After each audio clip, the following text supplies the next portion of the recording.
इस मनुष्य शरीर के अंदर दिव्य शक्तियों का भंडार भरा पड़ा हुआ है। जो साधक अपने अंदर की उन दिव्य शक्तियों को जगा लेता है वह इस विश्व संसार में सब कुछ कर सकने में पूर्णतः सामर्थ्यवान हो जाता है।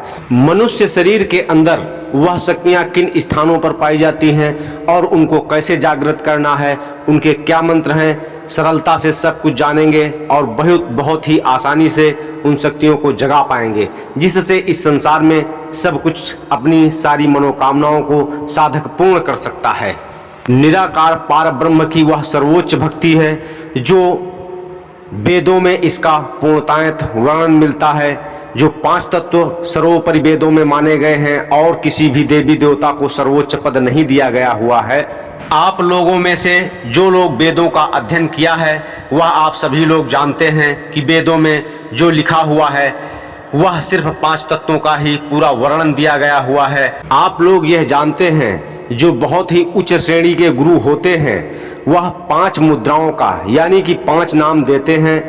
वह परम मंत्र हैं और यह 5 शक्तियां मनुष्य शरीर के अंदर महादिव्य शक्तियों के रूप में पाई जाती हैं जो चक्रों से अलग होती हैं। ये चक्र शक्तियां नहीं हैं यानी कि कुंडलिनी शक्ति नहीं है, यह वास्तव में अलग ही शक्तियां होती हैं जो परम शक्तियां होती हैं। तो आइए जानते हैं सर्वप्रथम पहली शक्ति के बारे में।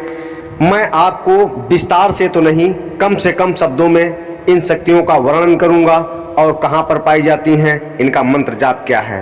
तो प्रथम शक्ति होती है आंखों के मध्य में, तीसरे तिल में। आप देखते हैं जो सफेद पर्दा होता है आंखों का, उसके बाद में बीच में जो सबसे छोटा होता है उसमें शक्ति पाई जाती है। आप सभी ने देखा होगा कुछ हठ सिद्धियां होती हैं या फिर त्राटक सिद्धियों के द्वारा प्राप्त किया जाता है, लेकिन मैं आपको सरल विधि बताता हूं। ज्योति निरंजन चाचरी मुद्रा सो है ननन माही, इसमें ज्योति निरंजन का या अलख ब्रह्म का जाप किया जाता है और इसमें चाचरी मुद्रा को लगाया जाता है और तीसरे तिल की साधना की जाती है। आंख बंद करके देखा जाता है और यहाँ पर अग्नि तत्व को पाया जाता है, जिससे आंखों से एक अद्भुत ऊर्जा का प्रवाह होता है। वह बहुत ही अद्भुत शक्ति आंखों से निकलती है। जैसे आप देखते हैं कि जो पहुँचे हुए ऋषि मुनि होते हैं वह अपनी आंखों से दृष्टि से देख करके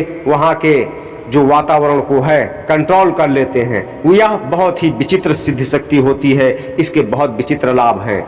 इससे मोहित, सम्मोहित, वशीकरण 9 प्रकार की महाविद्याओं को आप चला सकते हैं।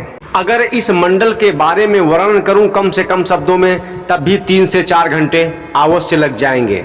यहाँ पर अग्नि तत्व सिद्ध हो जाता है। अब आइए दूसरी शक्ति के बारे में बात करते हैं। दूसरी शक्ति होती है आज्ञा चक्र के पीछे बंकनाल में।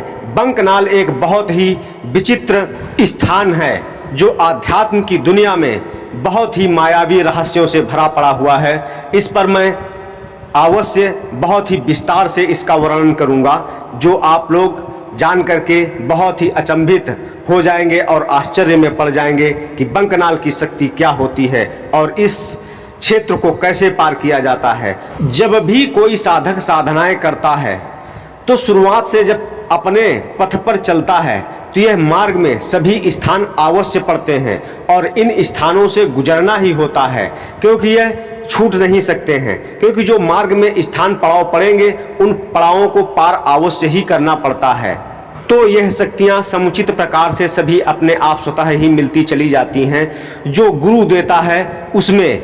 और अगर किसी भी अन्य शक्ति को जो मैं अलग अलग करके बता रहा हूं, इनको अगर अलग से सिद्ध करना चाहते हैं तो उसके लिए मंत्र भी आपको मैं बता रहा हूं और इनका जाप मैं आगे चल करके बताऊंगा कि कितना जाप किस प्रकार से करना पड़ता है और यह सिद्धि प्राप्त हो जाती है। बंकनाल का जो जाप किया जाता है, यहाँ पर सोहंग शब्द का जाप किया जाता है, श्वासों के द्वारा जाप किया जाता है।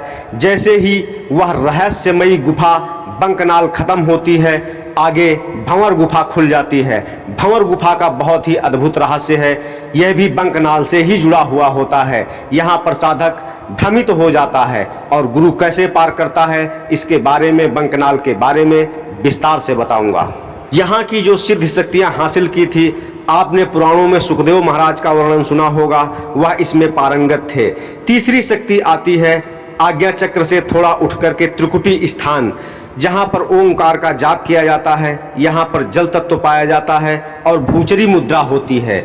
यहाँ के पारंगत व्यासदेव जी महाराज थे। त्रिकुटी स्थान की सिद्ध शक्तियों को हासिल करके हस्तिनापुर में बैठ करके संजय के द्वारा वहाँ कुरुक्षेत्र में जो युद्ध हो रहा था, सारा वृत्तांत धृतराष्ट्र को संजय सुनाते थे, दूसरों को भी दे सकते थे। ऐसी सिद्ध शक्तियां आ जाती हैं। आप उदाहरण के तौर पर यह बात समझ सकते हैं कि इस संसार में यह शक्तियां अगर मिल जाती हैं तो क्या कर सकता है साधक। साधना में बैठ करके साधक सूर्यलोक चंद्रलोक का भ्रमण कर लेता है। जैसे आप कभी भी देखते हैं साधना में कि मैं किसी चांद पर घूम रहा हूँ, या हमें चंद्र दिखाई पड़ रहा है या सूर्य दिखाई पड़ रहा है, वहाँ पर मैं भ्रमण कर रहा हूँ, ऐसा साधक के साथ में होता है।